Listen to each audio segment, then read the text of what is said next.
Hey everyone, welcome back to my channel. আজকে special recipe পমফ্রেটের কাবাব। তো চলো ভিডিও স্টার্ট করি। প্রথমে মাছটিকে ভালো করে পরিষ্কার করে নেবেন। এরপর টক দই নেবেন।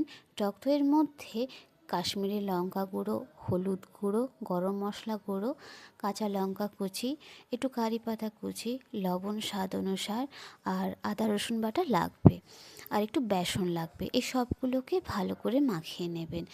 দেন এই মিশ্রণটিকে মাছের ওপর ভালো করে ম্যারিনেট করে রেখে দেবেন। দেন কড়াইয়ে তেল নেবেন, নিয়ে মাছটিকে লাল লাল করে ভাজা করে নেবেন। ব্যাস 5 মিনিটেই তৈরি। এবার আপনারা চাইলে ম্যারিনেট করে আধ এক ঘন্টা রাখতেই পারেন। এবার আপনাদের কাছে যদি কাঁচা লঙ্কা না থাকে, গোলমরিচের গুঁড়ো নিতে পারেন, ভালোই লাগে।